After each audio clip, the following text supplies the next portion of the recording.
3절부터 제가 먼저 읽어보면서 기록하겠습니다.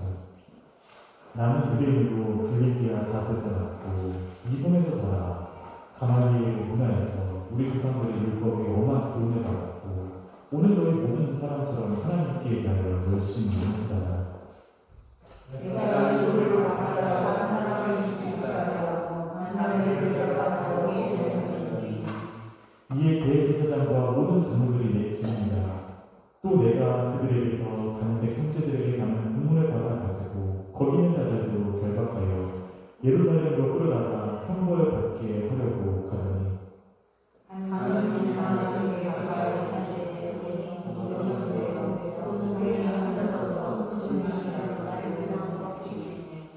내가 땅에 엎드려져 들으니 소리 있어 이르되 사울아 사울아 내가 왜 나를 박해하느냐 하시더니 내가 여러분에게 주시신다 이르시되 난 내가 가장 사사를 세우라.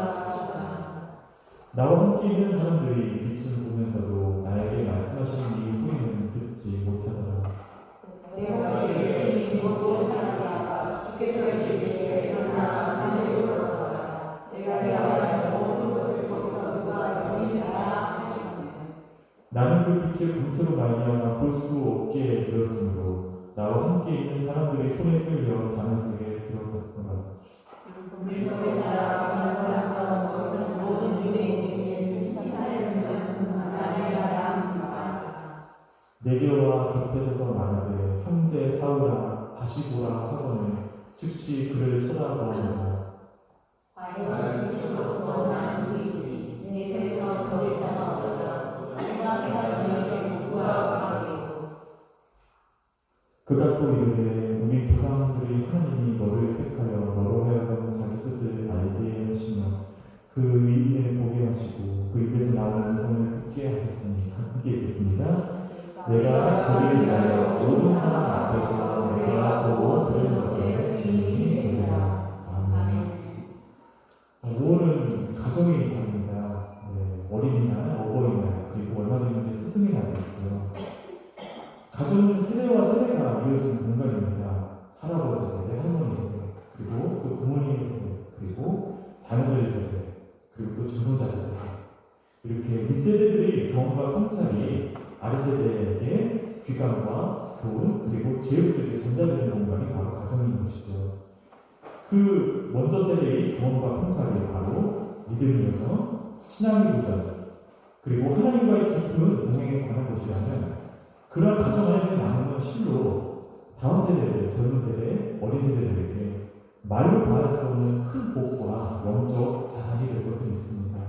어린 아이들, 그리고 젊은 사람들은 하나님을 의지하면서 살아가 우리 할아버지 세대, 할머니 세대, 어머니 세대, 아버지 세대를 떠올리고 기억하는 그 등 뒤를 본받으며 자신이 걸으면 믿음으로 걸어가게 될 것입니다. 모든 사람은 모름지기 자기만의 삶의 이야기를 가지고 살아야 되겠죠. 우리 자신의 삶을 돌이켜볼 때 또 어떤 이야기들은 어떤 순간 이야기는 참 밝고 따뜻한 마음을 가져다 줍니다. 그 시절의 삶을 돌이켜보니 그 엄혹한 시절 생각보다 감사거리도 많았고 하나님이 때에 건너는 놀라운 모습 또한 선명하게 떠올려지게 되는 것이죠. 하지만 어떤 시절의 이야기는 쉽게 꺼내기 어렵습니다. 시간이 지났음에도 불구하고 마음 한쪽이 여전히 아리듯이 아프고 다시 떠올리면 숨이 가빠지는 그 고통스러운 기억이 분명하기 때문이죠. 또 어떤 시절의 이야기는 너무도 평범해서 저 스스로 이렇게 돌이켜볼 때 특별한 이야기라고 생각하기조차 좀 민망하게 느껴지는 그런 경우도 있습니다. 지난 삶을 돌이켜볼 때 그 시절에는 별로 특별한 사건이 없었고 누가 들어도 논란하는 장면도 없이 그저 나는 하루하루를 평범하게 살았을 뿐이라고 생각하게 되는 것이죠. 우리가 흔히 간증이라고 하면 무언가 특별하고 임팩트 있는 그런 사건을 떠올리게 됩니다. 죽을 병에서 살아나는 이야기, 큰 사고에서 건진받는 이야기, 무너진 삶이 극적으로 회복된 이야기와 같은 것들입니다. 물론 그런 간증은 귀합니다. 하나님께서 살아계십니다. 주님께서 지금도 일하십니다. 한 사람의 삶을 하나님께서 이처럼 신실하게 붙들어 주십니다. 우리는 그런 이야기를 들으면서 자연스럽게 하나님께 영광을 올려드릴 수 있습니다. 하지만 그런 이야기를 들을 때 마음 한편에는 조용한 질문 또한 생깁니다. 나에게는 저만한 이야기가 없는데, 나는 저렇게 극적으로 예수님을 만난 적이 없는 것 같은데, 내게도 다른 사람들이 전할 만한 그런 삶 속에서 나타나신 예수님에 대해 들려줄 만한 나의 이야기가 과연 있을까? 오늘 본문 사도행전 22장에서 바울은 자신의 삶을 이야기하고 있습니다. 그런데 이 장면을 자세히 살펴보면 그는 결코 편안한 자리에서 말하고 있지 않고 있음을 알 수 있습니다. 그는 붙잡혀서 끌려온 사람입니다. 그는 사람들에게 환영받는 일타 강사처럼 거중잡고 화려하게 대비한 것이 아닙니다.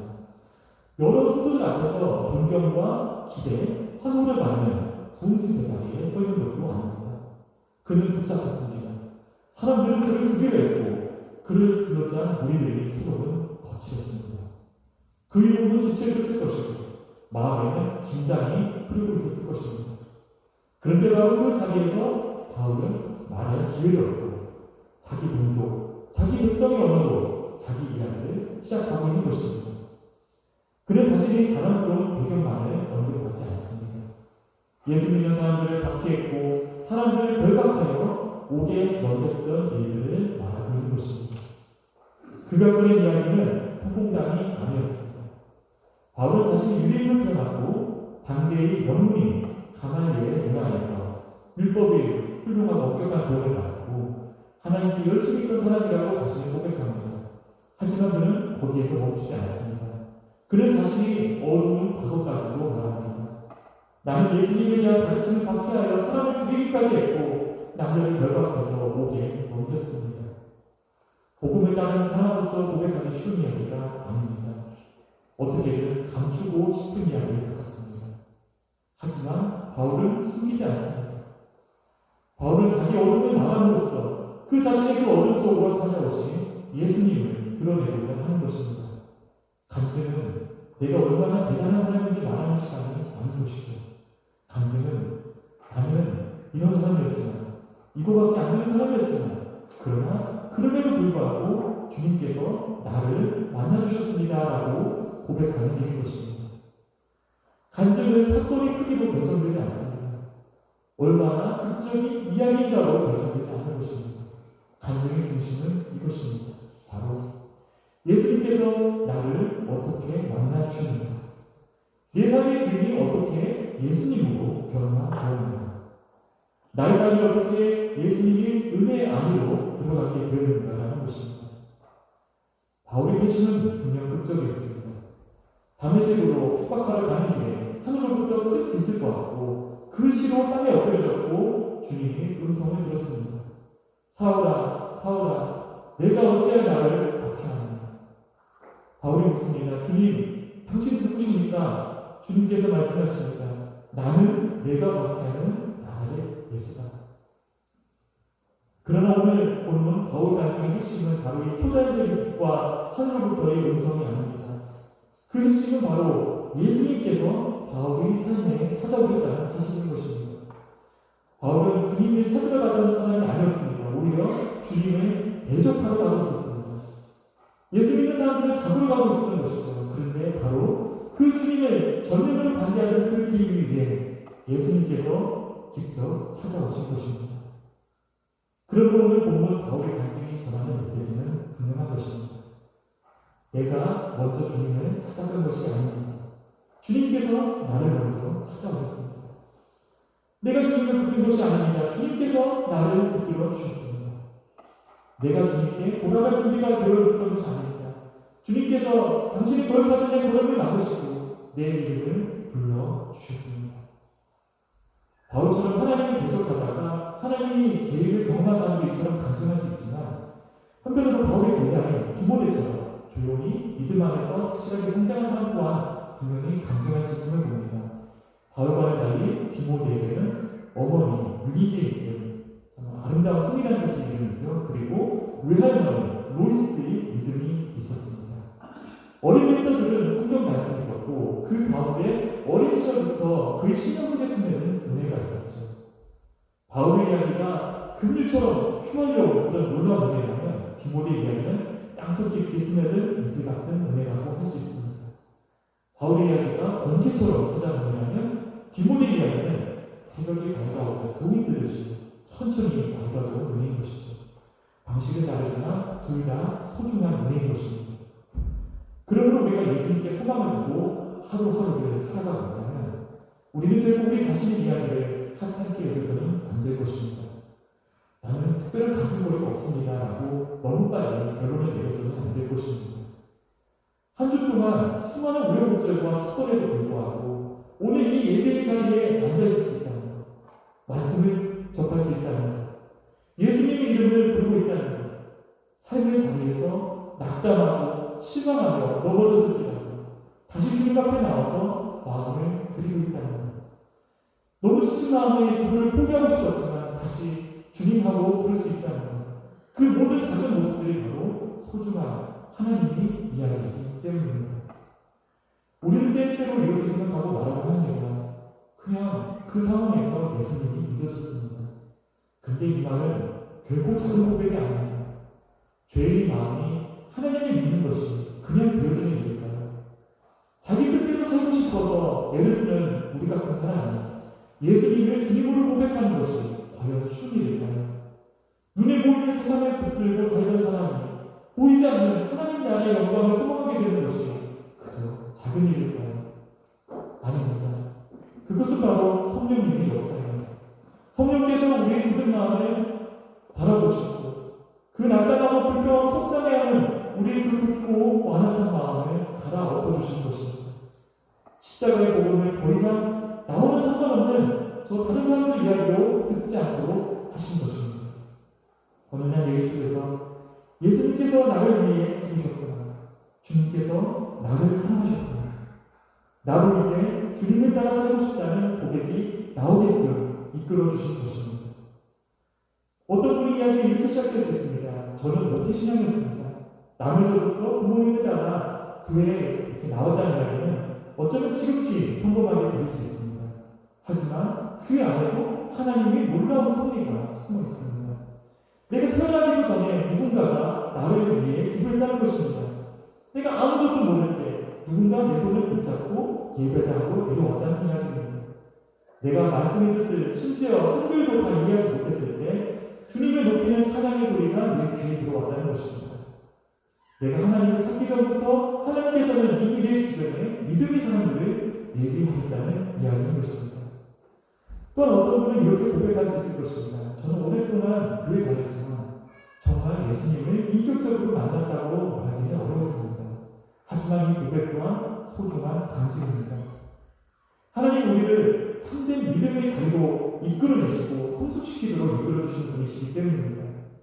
교회를 다녔지만 삶 속에서는 하나님이 없이 그렇게 살아가던 사람에게 그리고 찬송은 밤에 따라 불렀지만 마음은 다른 곳에 있었던 사람에게 어느 날 십자가 복음이 절실한 음성으로 살아서 들어오기 시작합니다. 지금 내가 살 길은 나를 위해 십자가에 달리신 주님께서 나를 이끄시고 예비하시고 기적하신다는 사실을 믿는 그 하나인 길뿐입니다. 그 결단 가운데 예배가 달라지고 말씀 묵상이 달라지고 집에 걸려져 있던 그 십자가가 달리 보이고 마침내 자신의 삶을 바라보는 눈이 달라지는 것입니다. 간증은 제가 죽을 뻔에 걸렸는데 하나님께서 살려주셨습니다 라는 이야기를 말해야 되는 것은 아닙니다. 저는 예배가 지루한 사람이었습니다. 그런데 어느 날 말씀을 듣다가 주님께서 나를 사랑하신다는 그 사실이 믿어졌습니다. 이러한 고백이야말로 죽었다 살아났다는 그 생생한 경험만큼이나 소중한 간증인 것입니다. 저는 늘 불안해하며 살던 사람이었습니다. 하지만 예수님이 나의 구주가 되심을 붙들면서 아직 제 삶의 문제가 다 해결되지 않았지만 조금씩 평안을 배워가고 있습니다. 이처럼 자신의 내면을 신앙 가운데 가져가는 사람만이 전할 수 있는 그런 솔직한 고백이야말로 바로 살아있는 간증인 것입니다. 눈에 보이지 않는, 눈에 띄지 않는 그 내면의 시름은 실로 작고 미미한 변화처럼 보일 수 있습니다. 하지만 하나님 앞에서는 크나큰 변화입니다. 전에는 내 뜻대로만 살던 사람이 이제는 주님의 뜻을 묻기 시작합니다. 전에는 말씀을 들어도 남의 얘기 같던 사람이 이제는 말씀 앞에서 자신의 신령을 비추어 보는 것입니다. 전에는 기도 없이 기분대로 결정하던 사람이 이제는 작은 일에도 주님 어떻게 할까요? 간절히 묻기 시작하는 것입니다. 오늘은 모든 것을 결과와 성과로만 판단하는 시대를 살아가고 있는 우리에게 필요한 것은 모두가 부활법한 화려하고 엄청난 이야기만이 아닙니다. 현실 가운데 믿음을 붙잡으며 빚어지는 정직한 삶의 이야기인 것입니다. 다른 사람들에게 듣기 좋다고 꾸며진 이야기가 아니라 믿음의 시선으로 은혜로서 다시 나의 삶을 바라보면서 많이 해석되는 그런 이야기인 것입니다.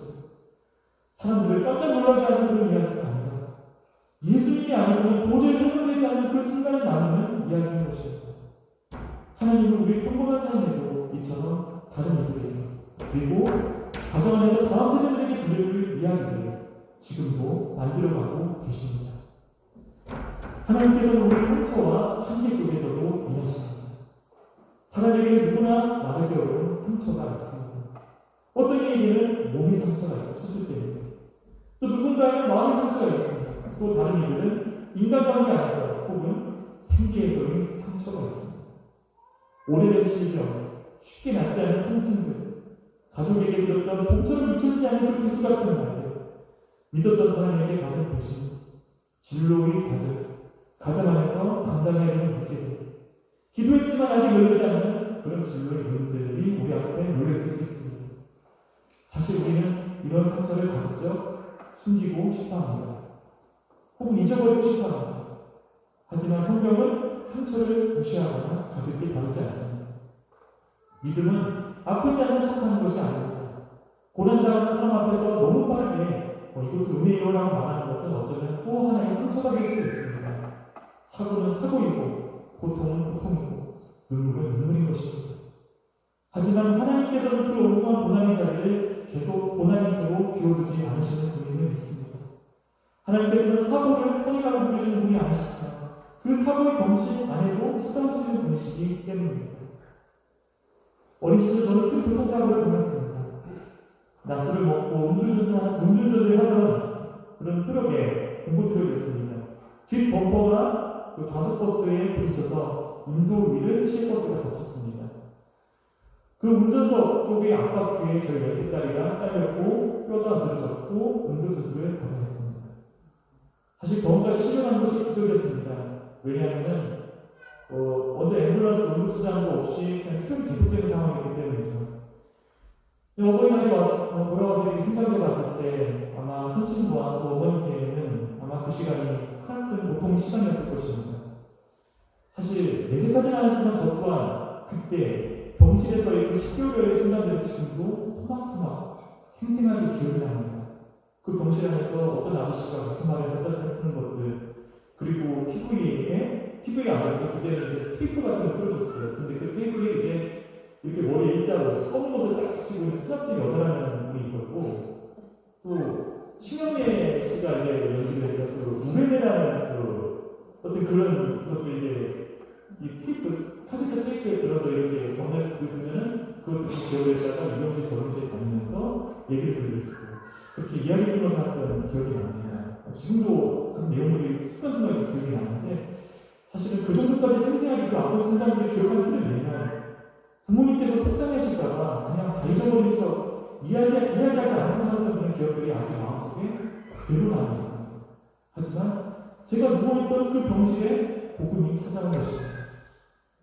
원호 목사님이 기도와 권면 그리고 전도를 통해서 아마 평생 예수님을 부인하고 살았을 어느 한 가정은 저희 교통사고를 인해서 예수님을 구주로 영접하게 된 것입니다. 그 사고의 시간이 행복했다는 뜻은 아닙니다. 그 재현했었던 고통이 선한 모습이었다는 의미도 아닙니다. 하지만 하나님께서는 그 병실을 비워두지 않으셨습니다. 회복을 장담하시는 그 두려움의 자리에 기도를 보내셨고 상처의 자리에 복음을 들려주셨고 부서진 자리가 다시 붙는 시간 속에서 예수님의 이름이 고백되도록 하셨습니다. 30년이 세월이 흘렀습니다. 저는 신학교에 다니고 있습니다. 그런데 신학교로 향하는 길은 결코 낭만적인 길만은 아니었습니다. 가정이 있었고 아이들이 있었고 늘 위태롭지만 생기가 있었고 거기에 공부가 주어지게 된 것입니다. 저는 아침마다 막둥이 아이를 어린이집에 맡기고 아마 지금 태호보다 좀 어렸을까요? 네. 그리고 거기에서 이제 지하철역 두 번을 갈아타서 학교까지 가야 했습니다. 광나루역에 아슬아슬하게 도착하면 거기서 신학교 강의실을 향해 언덕길을 이렇게 올라가야 하는데 강의실까지 도착하는 시간까지 제게 주어진 시간이 약 5분에서 6분 정도였습니다. 저는 저희 평생에 결코 재현할 수 없는 등교길이었습니다. 그저 생각해보면 학교에 2시간에 가야 된다는 그 마음 하나만 있었던 것 같습니다. 그 신학교의 계단을, 백계단이라고 하거든요. 그 계단을 뛰어보던 저의 걸음은 어린 시절에 그 호수밖에 깔렸던 뼈가 복합골절로 다 부서져서 제대로 붙지 않아서 절반까지 오래되었던 그 다리로서 이루어진 것입니다. 한때는 제대로 걸을 수 있었을지조차 알 수 없었던 다리였습니다. 그런데 훗날 그 다리가 앞을 향해 다리입니다. 부서졌던 다리고, 근데 하나님께서 다시 세워주신 다리고, 그렇게 어느 날 아침길을 달려갔던 것입니다. 분명 그 길은 쉽지 않은 길이었습니다. 숨이 찼고, 몸도 지쳤고, 마음도 무거웠습니다. 삶의 무게가 사라진 것도 아니었습니다. 몸이 피곤함이나 마음이 개운함이 어떻게 해소되는 것도 아니었습니다. 그저 때로는 눈물로, 기아하는 슬픔으로 하루를 통과해야 될 때도 있었습니다. 그때는 아무런 힘도 의욕도 남아있지 않은 것처럼 느껴졌고, 그래서 아무것도 하고 싶지 않은 날들도 있었습니다. 그런데 그때 저희 입술에서 나왔던 기도는 그렇게 길지는 않았습니다. 주님, 접니다. 도와주세요. 주님, 제 힘으로는 안 됩니다.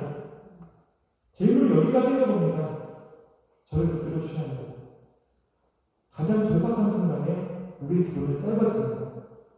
베드로가 물에 빠질 때 그는 긴 기도를 드리지 않았습니다. 주여 나를 구원하소서. 맹인 바디메오도 복잡한 문장을 말하지 않았습니다. 다윗의 자손 예수여 나를 불쌍히 여기소서. 기쁜 기도, 절실한 기도는 언제나 복잡하지 않습니다. 진짜 기도는 우리 힘이 끝나는 그 지점에서 태어납니다. 주님 도와주세요. 하나님은 반드시 그 한숨 같은 기도, 그 독백 같은 기도를 들으십니다. 우리가 힘이 다해서 길게 말하지 못해도 우리 그 세미한 숨결을 들으십니다. 우리가 무너져 앉아 차마 말로 제대로 꺼내지 못할 때에도 그저 말없이 눈물만 흘릴 때에도 그때 우리의 그 신음을 들어주십니다. 저는 신대원 시절에 아침을 꺼낼 때마다 항상 12회 동안 혈류병 앓는 여인의 심정을 생각해 보게 됩니다. 그녀는 오랫동안 몸이 아팠고 가진 것도 잃어버렸고 삶에 대한 최소한의 기대도 무너진 상태였습니다. 당시 율법이 정한 정결 교회 안에서 그는 사람들과의 접촉이 엄격히 금지되어야 되는 사람이었습니다. 그가 가진 병은 몸의 병과 동시에 관계를 차단하는 병이었으며 육체의 아픔과 동시에 오해와 고립감이 근원이었고 깊은 외로움이 이유였습니다. 그런데 어느 날 여인은 예수님이 소문을 듣습니다. 그리고 무리 가운데 끼어서 예수님이 뒤로 온 힘을 다해 다가옵니다. 그 길은 단순히 몇 걸음을 옮기는 길만이 아니었습니다. 두려움을 뚫고 수치를 뚫고 사람들의 시선을 뚫고 그저 쓰러질 듯한 간절함으로 내딛는 한 걸음 한 걸음이었습니다. 그는 결국 공개적으로 자기 사연을 남들에게 말할 수 없었습니다. 그저 뒤로 와서 예수님을 향해 손을 뻗었습니다. 내가 그 목기세만 손을 대어도 반드시 구원을 받으리라. 믿음님처럼 사소해 보입니다. 아무것도 아닌 것처럼 보입니다. 믿음은 때때로 긴 말로 설명되지 않습니다. 믿음은 그저 주님을 향한 떨리는 손길인 것입니다. 믿음은 한숨과 누군가지 않는 그 어느 호흡입니다. 믿음은 겨우 어느 힘겹게 내리는 한 걸음입니다. 믿음은 어쩌면 그 한 걸음 가운데 그저 조용히 주님이 옷자락을 향해 손을 뻗는 손길입니다. 주님, 제 힘으로는 안 됩니다. 주님, 제가 할 수 있는 것은 여기까지입니다. 그러나 주님께는 길이 있습니다. 주님, 저는 주님께 손을 뻗습니다. 주님은 그 손을 외면하지 않으셨습니다. 그냥 지나치지 않으셨습니다.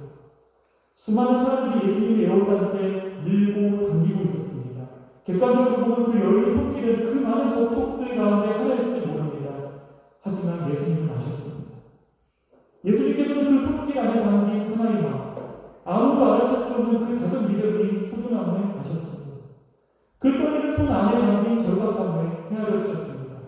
그 여인이 얼마나 오래 아팠는지, 얼마나 외로웠는지, 얼마나 두려움을 손을 뻗었는지 알아주셨습니다. 그래서 예수님께서는 걸음을 멈추십니다. 그리고 말씀하십니다. 딸아, 내 믿음이 너를 구원하였으니 평안히 가라. 사람들은 그 여인을 가까이서는 안 돼 부정한 사람으로 보았습니다. 예수님께서는 그를 딸이라 부르셨습니다. 사람들은 그의 삶의 이야기를 수치스러운 이야기로 바라보았습니다. 예수님께서는 그 이야기를 구원의 이야기로 다시 써주셨습니다. 그것까지 부정하는 예수님을 더럽힌 것이 아니라 예수님의 생명이 그 여인을 깨끗하게 했습니다. 절망이 예수님을 삼킨 것이 아니라 예수님의 구원이 그 절망을 삼켰습니다. 질병이 예수님이 이긴 것이 아니라 예수님의 능력이 그 질병을 능히 이겼습니다. 우리가 예수님께 손을 뻗을 때 예수님이 거룩하시니 이처럼 우리를 새롭게 합니다. 우리가 우리의 상처를 주님께 가져갈 때 주님의 사랑이 우리의 상처를 품으십니다. 우리가 우리의 죄를 주님께 가져갈 때 십자가의 피가 우리의 죄를 씻어주십니다. 그러므로 우리는 마음속 상처를 숨기고 등지겨진 마음에 이제는 돌이켜야함을 느끼게 됩니다. 나는 자격이 없다는 그 생각 때문에 주님께 나아가는 일을 포기해서는 안 될 것입니다. 혈루병 여인처럼 떨리는 손이라도 좋습니다. 말조차 나오지 않는 힘든 순간 그저 짧은 한마디라도 괜찮습니다. 주님 도와주십시오. 한숨 같은 짧고 나직한 기도는 참으로 작아 보이지만 하나님 앞에서는 분명히 존귀한 믿음의 고백입니다. 참으로 약해 보일지라도 단순해 보일지라도 하나님 앞에서는 하나님의 은혜를 있는 그대로 붙드는 귀한 고백인 것입니다. 우리 모두에게는 이런 한계의 자리가 있습니다. 누군가는 몸이 한계 앞에 서 있습니다. 주님, 저는 예전처럼 움직일 수 없습니다. 몸이 따라주지 않습니다. 제 안에 두려움이 있습니다. 누군가는 마음이 한계 앞에 서 있습니다. 주님, 더는 감당하기 어렵습니다. 늘 그리고 저 사람을 사랑하는 일이 참으로 어렵습니다. 용서하고 싶은데 더는 마음이 따라주지 않습니다. 누군가는 가정이 한계 앞에 서 있습니다. 주님, 가정을 지키고 싶습니다. 아이들을 위해 기도하지만 제 손을 떠난 이들로 인해 때로는 불안이 몰려옵니다. 배우자를 사랑하고 싶은데 지혜가 부족합니다. 주님, 제가 맡은 일을 잘 감당하셨습니다. 그런데 너무 지쳤습니다. 제 열심히 식어갑니다. 다시 힘을 주십시오. 주님은 그러한 우리 한계를 부끄러워하지 않으십니다. 우리 약함을 모른 척하지 않으십니다. 우리 지친 숨결을 들으십니다. 우리를 간신히 뻗은 그 손을 붙잡아 주십니다. 그리고 그 지점에서부터 더 깊은 이야기를 써내려 가십니다. 하나님께서 우리 같은 상처와 한계를 통해 쓰시는 이야기는 세상에서 말하는 인간 생명과 같은 이야기가 아닙니다. 내가 해냈어, 내가 이겨냈어와 같은 그런 결론으로 이어지는 이야기가 결코 아닌 것입니다. 주님으로부터 시작되는 내 삶의 이야기는 바로 믿음으로 쓰여지는 의미 이야기입니다. 주님께서 나를 붙드셨다. 주님께서 나를 살리셨다. 주님께서 나를 다시 걷게 하셨다. 주님께서 나를 다시 달리게 하셨다. 주님이 나를 딸이라 아들이라 불러주셨다. 그것이 곧 우리에게 주시는, 그리고 우리가 이 가정을 통해 다음 세대에게 그리고 우리 주변에게 전해야 할 소중한 간증이 이야기인 것입니다. 그러므로 진정한 간증의 중심은 언제나 예수님이 되십니다.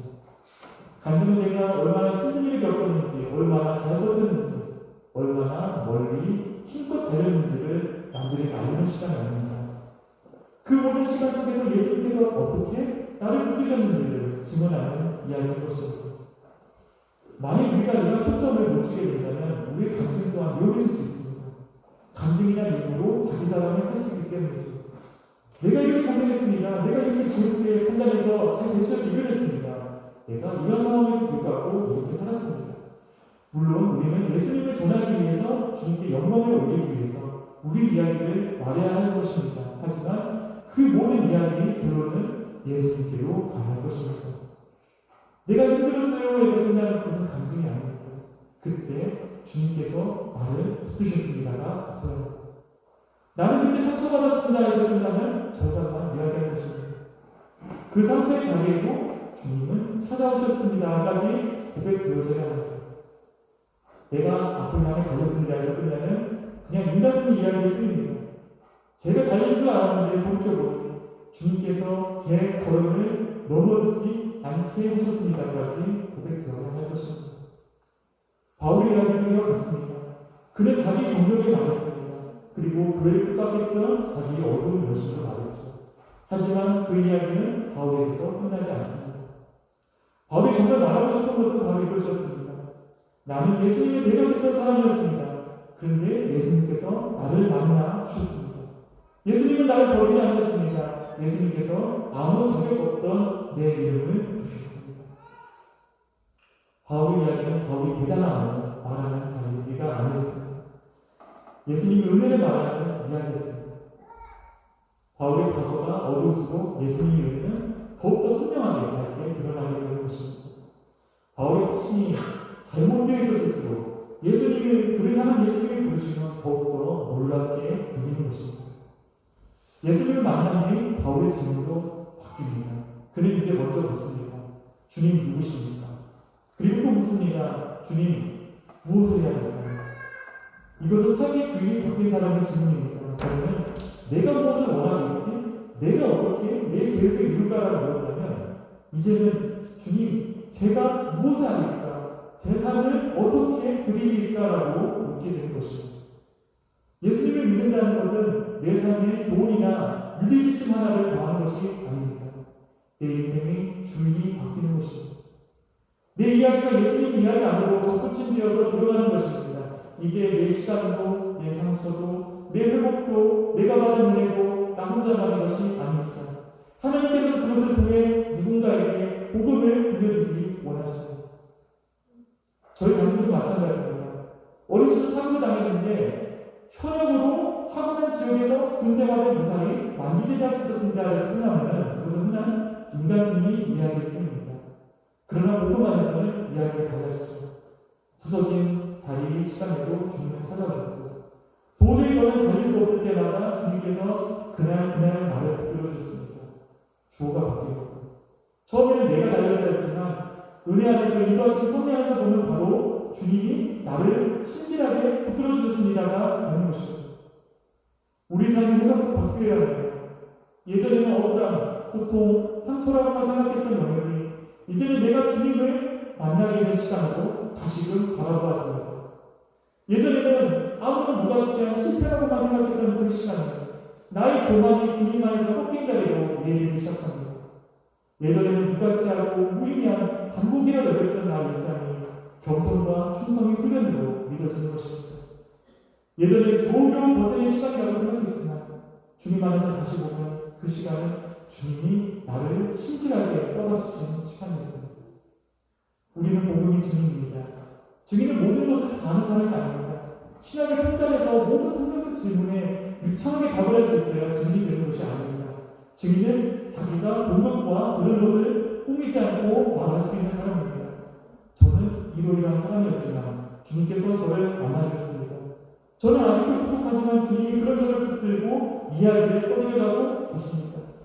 저는 아직 모든 문제가 다 해결되진 않았지만 주님 안에서 산 소망이 무엇인지를 삶으로 배워가고 있습니다. 말씀을 준비하면서 베드로전서 3장 15절 말씀을 보게 되었습니다. 너희 마음이 그리스도를 주로 삼아 거룩하게 하니 너희 속에 있는 소망에 관한 이유를 묻는 자에게 대답할 것을 항상 준비하되 온유와 두려움으로 하고 성경 우리 속에 있는 소망에 관한 이유를 묻는 자에게 대답할 것을 준비하라고 말씀합니다. 누군가 묻을 수 있죠. 당신은 왜 얘기합니까? 왜 아직도 그 기도 제목을 계속 기도하고 있습니까? 아니 그렇게까지 힘든데도 어떻게 당신은 소망을 버리지 않고 있는 것입니까? 그때 우리는 말할 수 있어야 합니다. 예수님 때문입니다. 그분이 나를 만나주셨기 때문입니다. 그분이 나를 버리지 않으셨기 때문입니다. 그분이 내 삶의 이야기를 은혜로 다시 써내려가고 계시기 때문입니다. 그러므로 주님께서 허락하시는 그때 우리의 이야기를 숨기기만 해서는 안 될 것입니다. 물론 모든 이야기를 아무에게나 다 말할 필요는 없습니다. 지혜롭게 다루어야 하고 과장하지 않아야 합니다. 하지만 주님께서 허락하시는 그때에 우리는 이렇게 말할 수 있어야 합니다. 저도 그런 시간을 지나왔습니다. 저도 제 힘으로 안 된다는 것을 알았습니다. 그때 제가 붙든 것은 예수님이었습니다. 아니 정확히 말하면 예수님께서 저를 붙들고 계셨습니다. 저는 이것이 삶의 자리에서 우리가 할 수 있는 전도의 씨뿌리기라고 생각을 합니다. 전도는 나를 통해 예수님 이야기가 흘러가게 하는 것입니다. 내 삶의 문을 조금 열고 그 문틈 사이로 예수님의 빛이 비치게 하는 것입니다. 우리 이야기는 예수님께로 흘러야 합니다. 평범함도 상처도 실패도 회복도 눈물도 띵박질도 그 초점이 예수님께로 가야 합니다. 그럴 때 평범한 하루가 은혜의 자리가 되고 상처난 시간이 금요일 시간을 변하고 지친 띵박질이 기도의 배로가 됩니다. 그러므로 오늘 우리도 바울처럼 주님께 여쭈어야 하는 것입니다. 주님, 무엇을 합니까? 주님, 저희 이야기를 어떻게 생각하십니까? 제가 받은 이 은혜를 어떻게 나눠야 합니까? 제 상처가 언제 누구에게 주님의 위로로서 전달되도록 하시렵니까? 제 삶을 통해 예수님이 드러나게 하소서. 주님은 우리 이야기를 예수님의 이야기로 바꾸십니다. 그리고 예수님 이야기가 된 삶은 마침내 주님을 향한 찬송이 됩니다. 그 찬송은 다음 세대로 그리고 우리 이웃을 향한 복음의 시간으로 변화될 것입니다. 이제 우리 이야기를 주님께 올립니다. 그동안 내가 붙들고 있던 내 삶의 끝대를 내려놓습니다. 내 인생의 결론은 내가 미리 정하려는 마음으로 그 끈질긴 마음으로 내려놓습니다. 내 상처가 내 삶의 결론이라고 더는 단정하지 않습니다. 내 실패가 내 삶의 타이틀이 되리라고 더는 생각하지 않겠습니다. 예수님께서는 우리 삶의 이야기를 다시 쓰십니다. 아니, 이미 그 다시 쓰는 시작이 되었습니다. 우리 삶에는 여전히 질문이 남아있고 눈물도 남아있고 해결되지 않은 문제도 있을 수 있습니다. 하지만 예수님께서 우리 구주가 되시면 우리 목표와 초점이 되시면 우리 이야기는 더 이상 우리 혼자만의 걸음과 우리 혼자만의 이야기가 아닙니다. 그 이야기는 주님의 손안에 놓인 주님 손으로 다시 쓰여지는 살아 움직이는 믿음의 새로운 이야기가 될 것입니다. 끝으로 나는 찬송은 예수로 나의 구주 삼고입니다. 예수님이 나의 구주가 되셨다는 고백이 바로 이 찬송의 핵심이죠. 내 삶이 더 이상 나 혼자만의 이야기가 아니라는 고백입니다. 나의 과거도 현재도 남은 날도 예수님이 은혜 안에 있다는 고백인 것입니다. 그것은 저 자신이 완벽해서가 아닙니다. 내 믿음이 늘 강해서도 아닙니다. 내 문제가 말끔하게 해결돼서가 아닙니다. 다만 예수님께서 나의 구주가 되셨기 때문에 그분이 나를 만나주셨기 때문에 그분이 지금 나를 붙들고 계시기 때문에 우리가 나 사는 동안 찬송한 가운데 끊임없이 구주를 찬송할 수 있는 것입니다. 우리 모두가 우리를 통해 드러날 하나님의 이야기를 살아내는 그런 삶을 살아가기를 기도하면서 함께 찬양하겠습니다.